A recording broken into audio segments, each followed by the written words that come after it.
우리가 알고 있던 세계는 틀렸습니다. 이건 말이 안 됩니다. 파일을 스크롤할수록 내 손끝이 떨렸습니다. 무너지는 고정관념이 뇌리를 강타했습니다.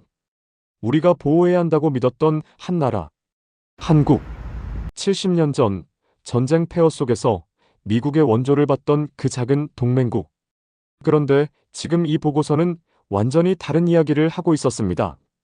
안녕하세요. 저는 국제전략연구소의 선임 연구원 윌리엄 카터입니다. 20년간 미국 외교 정책을 분석하며 수많은 기밀 보고서를 다뤘고 세계 질서를 뒤흔드는 사건들을 연구해 왔었죠. 지금부터 내 인생에서 가장 충격적인 사건을 들려드리도록 하겠습니다.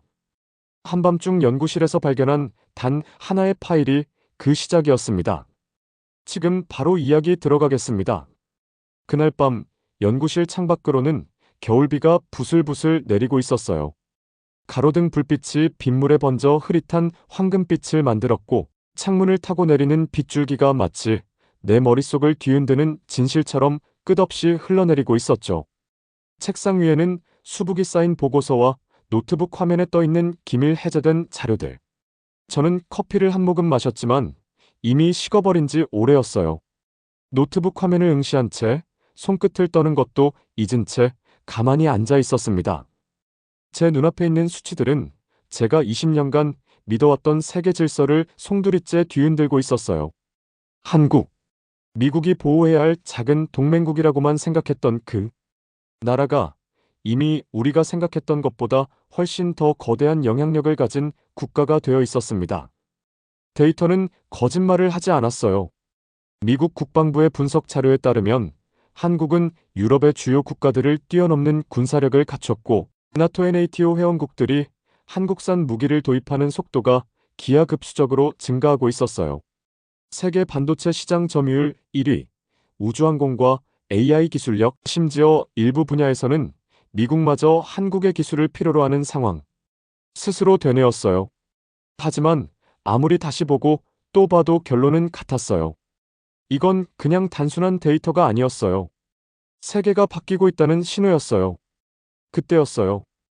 연구실 전화가 울렸습니다. 손이 얼어붙은 듯 한동안 수화기를 바라보다가 조심스럽게 들었어요. 브루킹스 연구소의 수석 연구원이자 제 오랜 동료였던 마이클이었어요. 하지만 평소에 차분한 어조가 아니었습니다. 무슨 일이냐고 나는 물었고 마이클은 그 파일에 관해 얘기했어요. 순간 심장이 철렁 내려앉았어요.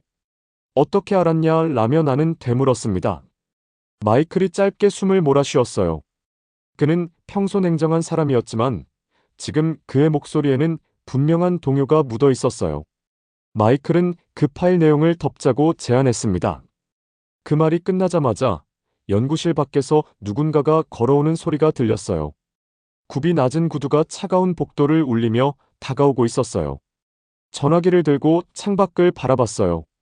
겨울비는 여전히 가늘게 내리고 있었고 어둠 속에서 번지는 희미한 불빛들이 연구소의 고요함을 더 강조하는 듯 했어요. 저는 너 지금 무슨 소리냐고 다그쳐 물었습니다. 마이클은 그건 단순한 연구 보고서가 아니야. 우리 윗선에서도 그 데이터를 알고 있어. 하지만 그걸 세상에 알리는 순간 너는 더 이상 안전하지 않을 거야 라고 말했습니다. 그때였어요. 문 두드리는 소리가 들렸어요. 전화기 너머에서 마이클은 문 열지 마. 너는 감시당하고 있을지도 모른다고 다급하게 속삭였어요. 저는 순간 숨을 삼켰어요. 순간 제 온몸의 혈관을 차가운 무언가가 훑고 지나가는 느낌이 들었어요. 문 너머에서 들려오는 목소리. 나를 찾는 소리가 들렸습니다. 낯선 목소리였어요. 평소 연구소에서 일하는 동료들의 목소리가 아니었어요. 순간 이 모든 것이 단순한 연구가 아니라는 걸 깨달았어요. 파일 속에 담긴 정보는 단순한 국가 분석이 아니었어요. 그것은 세계 질서의 변화를 암시하는, 그리고 미국이 더 이상 한국을 보호해야 할 나라로만 바라볼 수 없는 이유를 설명하는 것이었어요. 저는 결단을 내려야 했어요. 진실을 덮을 것인가, 아니면 세상에 알릴 것인가. 하지만 하나는 확실했어요. 이제 저는 돌아갈 수 없었습니다. 연구실 문을 두드리는 소리는 더 이상 들리지 않았어요. 하지만 그 정적이 더 위협적으로 느껴졌습니다. 문 너머에 누가 있는지 알 수 없었어요. 단순한 연구원이었을까요? 아니면 이 파일을 알고 있는 사람들 중 하나일까요? 저는 숨을 죽이고 서 있었습니다. 커피잔을 움켜쥔 손에 힘이 들어갔어요. 내 연구실이 감시당하고 있을지도 모른다는 마이클의 경고가 머릿속에서 울려 퍼졌습니다. 전화기를 조용히 내려놓고 발소리를 죽이며 노트북 화면을 껐습니다. 그 순간 연구실 문 손잡이가 천천히 움직이는 게 보였어요.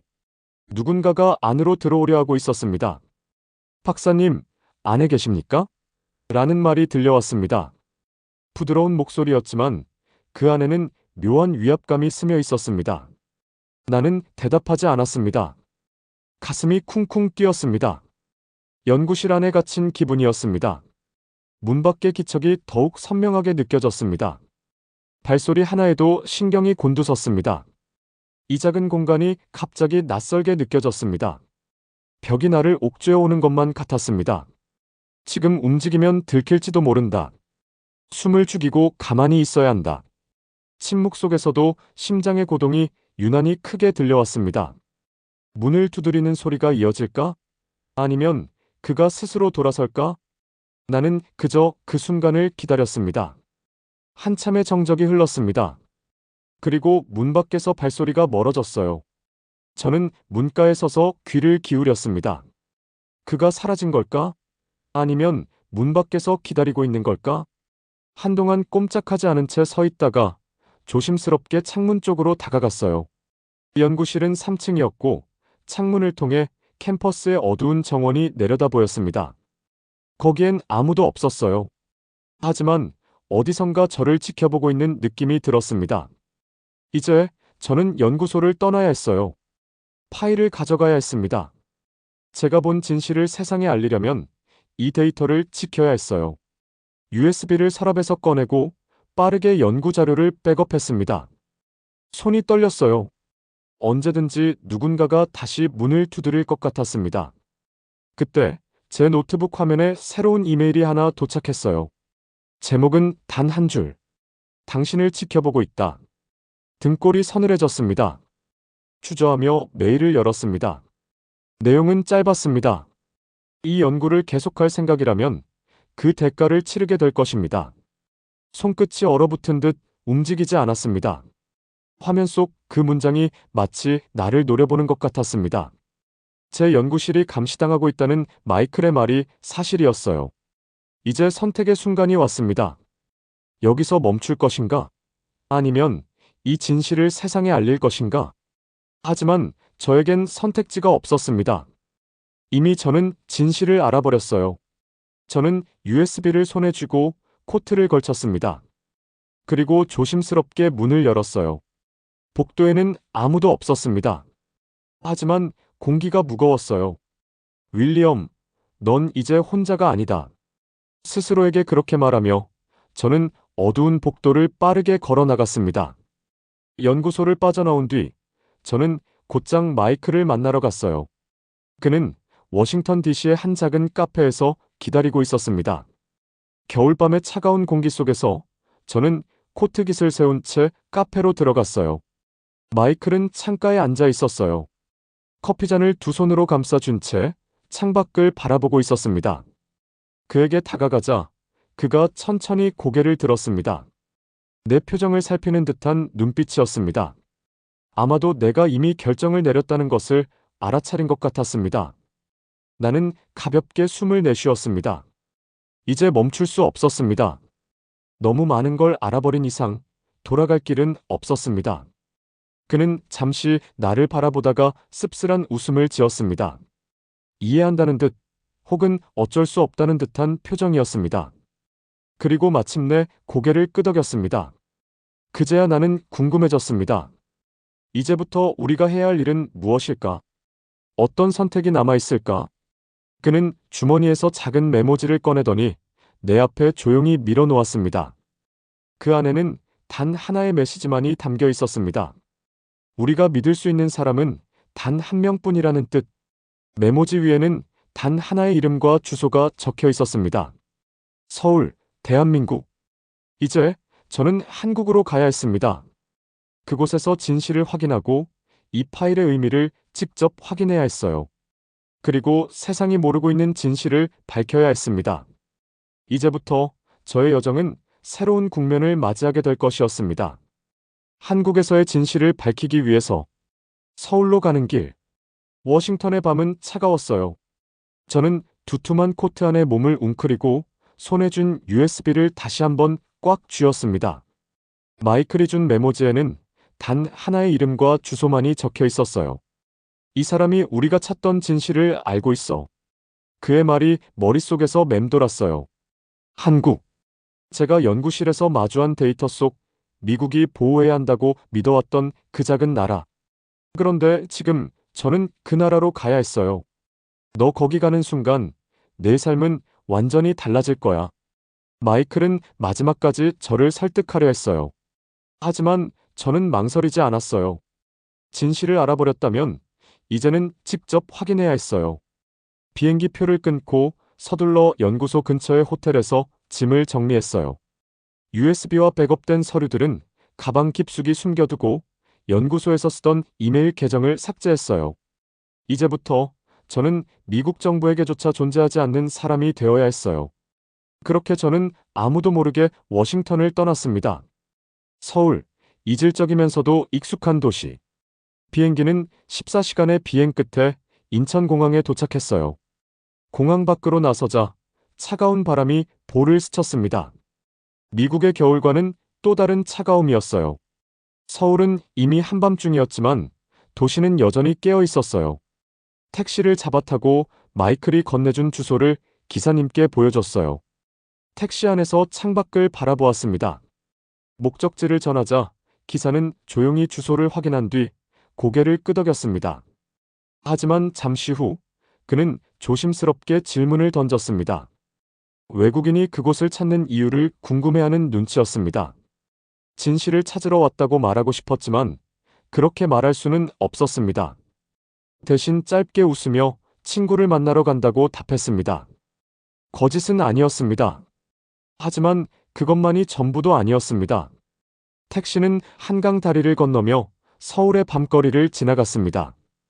화려한 네온사인과 끊임없이 움직이는 사람들, 늦은 시간에도 활기를 잃지 않는 도시. 빌딩 유리창에 반사되는 불빛이 마치 거대한 유기체처럼 꿈틀거렸습니다. 이 작은 나라가 정말 세계 질서를 바꾸고 있는 걸까? 처음에는 반신반의했지만 점점 확신이 들었습니다. 한국은 더 이상 우리가 알고 있던 그 한국이 아니었습니다. 택시는 오래된 골목 앞에서 멈췄습니다. 차창 너머로 작은 서점이 보였습니다. 희미한 불빛 아래 낡은 간판이 시간이 오래된 공간임을 말해주고 있었습니다. 다시 메모지를 확인하고 기사에게 짧게 인사를 건넨 뒤 차에서 내렸습니다. 문을 밀고 들어서자 가벼운 클래식 음악이 흐르고 있었습니다. 공기 속에는 오래된 종이 냄새가 스며들어 있었습니다. 익숙하면서도 어딘가 낯선 분위기였습니다. 책장 너머에서 한 남자가 조용히 고개를 들었습니다. 그는 마치 나를 기다리고 있었다는 듯 했습니다. 40 중반쯤 되어 보이는 남자. 반듯한 안경과 깔끔한 정장, 그리고 지적인 분위기. 그의 눈빛은 흔들림이 없었고 한치의 놀라움도 보이지 않았습니다. 책이라는 것은 참 아이러니한 존재라고 그는 말했습니다. 모든 진실이 기록되어 있지만 아무도 읽지 않으면 그저 종이 뭉칠 뿐이라고. 그의 말은 단순한 서점 주인의 철학이 아니었습니다. 그 말이 가진 의미를 곧바로 이해할 수 있었습니다. 그는 한마디 말 없이 고개를 끄덕이고는 조용히 안쪽 방으로 안내했습니다. 방 안에는 컴퓨터 여러 대가 켜져 있었고 벽에는 세계 지도가 붙어 있었습니다. 곳곳에 자료들이 흩어져 있었고 그중 일부는 내가 연구소에서 본 기밀 문서들과 놀랍도록 닮아 있었습니다. 그는 노트북을 열어 나에게 보여주었습니다. 화면 속에는 한국군이 개발한 최신 전투기, 최첨단 AI 기술, 세계 최고 수준의 반도체 공장 등이 차례로 재생되었습니다. 그리고 마지막 장면에서 멈춘 화면. 그것은 미국 정부 내부 문서였습니다. 거기에는 단 하나의 문장이 적혀 있었습니다. 대한민국이 없으면 미국은 더 이상 아시아에서 영향력을 유지할 수 없다. 숨이 턱 막혔습니다. 이건 단순한 연구 데이터가 아니었습니다. 이건 미국 정부의 공식적인 입장이었습니다. 어떻게 이 파일을 확보했는지 묻고 싶었지만 그는 조용히 미소 지으며 고개를 저었습니다. 마치 그런 질문은 무의미하다는 듯한 태도였습니다. 이제 질문을 던질 때가 아니었습니다. 그는 화면을 나에게 돌려놓으며 다시 한번 생각할 시간을 주듯 말을 덧붙였습니다. 이제 다시 돌아갈 수 없다고. 아직도 계속할 생각이냐고. 주머니 속 USB를 만지작거리며 잠시 고민했습니다. 하지만 그 고민은 오래가지 않았습니다. 이미 이 길을 선택한 이상 끝까지 가야만 했습니다. 나는 고개를 들고 확신에 찬 목소리로 답했습니다. 끝까지 가겠다고. 그의 눈빛이 반짝였습니다. 그리고 그제야 진짜 이야기가 시작되었습니다. 그는 화면을 클릭해 문서의 주요 내용을 펼쳐 보였어요. 핵심 내용 발췌. 전략적 군사력 변화. 대한민국군의 현대화 및 자주 국방력 상승으로 미군의 지원 필요성이 감소함. 미국이 보유한 일부 전략적 군사기술에서 한국이 독자적으로 개발한 시스템이 미군보다 우수한 것으로 평가됨. 방산 및 무기 시장의 변화. NATO 회원국들의 한국 무기 도입 증가 2021년 대비 300% 증가. 한국산 전투기 및 자주포가 미군 무기보다 우수하다는 평가를 받은 사례 증가. 기술 의존도 증가. 미국 방산업체들이 한국 기업과의 기술 협력을 필수적으로 고려. 미군 내부에서 한국산 전자전 장비 도입 논의. 결론, 미국의 새로운 현실. 한국과의 동맹이 약화될 경우 미군의 아시아 전략은 심각한 타격을 입을 것.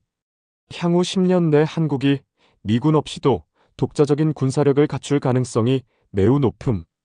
저는 화면을 보며 숨을 삼켰어요. 말도 안 되는 일이었습니다. 입술이 마르고 손끝이 떨렸습니다. 지금까지 미국 정부는 한국을 동맹국으로 여기면서도 여전히 보호해야 할 대상이라고 인식해왔습니다. 그러나 내 눈앞에 펼쳐진 이 문서는 정반대의 이야기를 하고 있었습니다. 미국이 한국을 보호하는 것이 아니라 오히려 한국에게 의존하고 있다는 것. 그는 내 표정을 읽고 조용히 생각에 잠긴 듯한 태도를 보였습니다. 미국이 여전히 세계 최강국이라는 사실은 변하지 않는습니다. 하지만 지금까지 유지해온 압도적인 위치가 흔들리고 있는 것도 사실이었습니다. 한국은 단순한 동맹국이 아니라 이제 미국이 반드시 필요로 하는 파트너가 되어가고 있었습니다. 저는 무거운 숨을 내쉬며 입술을 깨물었습니다. 그렇다면 왜 이 문서가 공식적으로 발표되지 않은 것인가? 그는 깊은 한숨을 쉬며 이 문서는 내부적으로 논의되었지만 미국 정부의 고위층에서 공개를 막았습니다. 그 이유는 단순합니다. 이 문서가 세상에 알려지는 순간 미국은 더 이상 한국을 보호하는 강대국처럼 보일 수 없게 되기 때문입니다. 라고 말했습니다. 책상 위에 놓인 커피잔에서 희미한 김이 피어올랐습니다. 그러나 손을 뻗어 그것을 마실 기분이 아니었습니다. 저는 이 문서를 처음 작성한 연구자들은 지금 어디에 있는지 물었습니다. 그의 표정이 잠시 굳어졌습니다. 일부는 경력상의 이유로 연구소를 떠났고 일부는 연구소에서 해고되었다고 말했습니다. 누군가가 이 정보를 덮으려 하는 것처럼 보였습니다. 그는 내 시선을 피하지 않았습니다. 만약 이 문서가 공개되었다면 일본과 유럽 국가들은 어떤 반응을 보였을까요? 중국과 러시아는 이 상황을 어떻게 이용했을까요? 패권의 균형이 변하고 있다는 가장 강력한 증거가 세상에 공개되는 순간 세계 질서는 완전히 다른 방향으로 흘러갔을 것입니다. 이제야 조금씩 퍼즐이 맞춰졌습니다. 이 문서는 단순한 군사보고서가 아니었습니다. 이것은 세계 질서가 바뀌고 있다는 증거였습니다. 그는 책장에서 오래된 책 한 권을 꺼내 나에게 건넸습니다. 미국이 패권을 유지하기 위해 걸어온 전략을 기록한 국제정치 서적이었습니다. 과거를 보면 미래를 예측할 수 있다고 했던가? 미국은 이 변화를 어떻게 다루려고 할 것인가? 그는 창밖을 바라보며 조용히 입을 열었습니다. 아직 정확한 방법을 찾지 못했을 것입니다. 하지만 확실한 것은 하나. 미국은 이 정보를 절대 세상에 공개하고 싶어 하지 않는다는 것입니다. 이제 나는 선택해야 했습니다. USB를 손에 쥔 채 몇 가지 가능성을 떠올렸습니다. 1. 이 정보를 미국으로 가져가 내부적으로 논의할 것인가? 2. 전 세계에 공개해 새로운 국제 질서를 받아들이게 만들 것인가? 3. 아니면 이곳에 남아 한국의 진짜 실체를 더 깊이 파헤칠 것인가? 숨을 깊게 들이마셨습니다. 그리고 천천히 결정을 내렸습니다. 여기에 남기로 했습니다. 그는 내 결정을 미리 알고 있었다는 듯 조용히 웃으며 고개를 끄덕였습니다. 이제 우리가 해야 할 일이 있었습니다. 다음 목적지는 판교였습니다. 서울을 빠져나와 차를 타고 이동하는 동안 창밖을 바라보았습니다. 도시는 여전히 활기로 가득했습니다. 작은 나라라고 불리던 한국이 지금은 세계를 움직이는 중심지로 변하고 있었습니다. 판교에 도착하자 수십 개의 IT 기업 로고가 새겨진 고층 빌딩들이 끝없이 이어졌습니다. 차에서 내려 연구소 안으로 들어섰습니다. 이곳은 단순한 사무실이 아니었습니다. 연구소, 개발센터, 그리고 테스트 공간이 결합된 거대한 기술 허브였습니다. 수십 명의 연구원들이 바쁘게 움직이고 있었습니다. AI 양자 컴퓨팅, 차세대 반도체, 그리고 무기 시스템까지 이곳에서 만들어지는 기술들이 전 세계를 뒤흔들고 있었습니다. 그는 내 어깨를 가볍게 두드리며 말했습니다. 이곳이 바로 내가 연구소에서 보았던 파일 속 데이터가 현실이 되는 공간이라고. 저는 연구원들을 바라보았습니다. 그들의 눈빛은 단순한 직장인의 것이 아니었습니다. 그들은 기술과 미래를 연구하는 전사들이었습니다. 미국이 한국을 보호해야 할 나라라고 생각했던 것은 과거의 이야기였습니다. 지금의 한국은 우리가 의존할 수밖에 없는 나라로 변해 있었습니다. 연구소 방문이 끝난 후 우리는 방산연구소로 향했습니다. 서울을 벗어나며 점점 풍경이 달라졌습니다. 철저한 보안과 통제 속에 위치한 방산연구소. 차량이 검문소를 통과하며 내부로 들어서자 거대한 실험 시설과 테스트장이 모습을 드러냈습니다. 그리고 마침내 한국이 개발한 차세대 무기 시스템이 모습을 드러냈습니다. KF-21 보람의 전투기, K 흑표 전차, K9 자주포, 그리고 AI 기반 전자전 시스템. 이것들은 단순한 장비가 아니었습니다. 이것은 한국이 더 이상 무기를 구매하는 국가가 아니라 무기를 공급하는 국가로 자리 잡았다는 증거였습니다. 저는 영상을 보며 숨을 삼켰습니다. 미국은 이제 한국의 기술을 필요로 하고 있었습니다. 그는 조용히 화면을 가리키며 말했습니다. 나토 국가들이 이미 한국산 무기를 선호하고 있으며 심지어 미군 내부에서도 한국의 전자전 기술 도입을 고려하고 있다고 했습니다. 저는 의자에 등을 기댔습니다. 이것은 단순한 기술 경쟁이 아니었습니다. 이제 미국이 한국을 대하는 방식 자체가 바뀌어야 한다는 의미였습니다. 연구소 방문이 끝난 후 우리는 다시 차에 올랐습니다. 창밖을 바라보며 깊은 생각에 잠겼습니다. 처음 이 파일을 보았을 때는 한국이 생각보다 발전했다는 사실에 놀랐습니다. 하지만 지금은 그 이상이었습니다. 한국은 세계 질서를 바꿀 수 있는 국가가 되어가고 있었습니다. 그럼 저는 이제 어떻게 해야 할까요? 이 진실을 숨길 것인가? 아니면 세계가 변하고 있음을 받아들이도록 만들 것인가? 그는 조용히 내게 이제 어떻게 하겠냐고 물었습니다. 차 안은 고요했습니다. 도로 위를 미끄러지듯 달리는 차 안에서 USB를 손에 쥔 채 깊은 생각에 잠겼습니다. 방금 전 들었던 말이 머릿속을 맴돌았습니다. 선택의 순간이었습니다. 미국으로 돌아가 이 정보를 내부적으로 논의할 것인가? 전 세계에 폭로하여 국제 질서의 변화를 촉진할 것인가? 아니면 한국에 남아 이 흐름을 직접 경험하며 더 깊이 파고들 것인가? 차 안의 공기가 순간 무거워졌습니다. 미묘한 정적이 흐르는 가운데 스스로에게 답을 내렸습니다. 미국으로 돌아가면 이 정보를 덮으라는 압력을 받을 것입니다. 하지만 한국이 어디까지 왔고 어디로 가고 있는지를 직접 보고 싶었습니다. 결국 선택은 분명했습니다. 한국에 남기로 했습니다. 운전석에서 그가 짧게 숨을 내쉬었습니다. 조용히 저를 바라보더니 가볍게 고개를 끄덕였습니다. 이제 우리가 가야 할 곳이 있다고 했습니다. 진짜 권력이 움직이는 곳으로. 서울 강남의 한 고층 빌딩으로 향했습니다. 도시는 밤이 되어도 여전히 살아 있었습니다. 거리에는 자동차 불빛이 흐르고 네온사인이 반짝이는 건물들이 끝없이 이어졌습니다. 엘리베이터를 타고 35층으로 올라갔습니다. 문이 열리자 넓은 회의실이 나타났습니다. 안에는 이미 여러 명의 사람들이 앉아 있었습니다. 양복을 입은 한국 정부 관계자, 방산업체 대표, 그리고 몇몇 외국인들까지.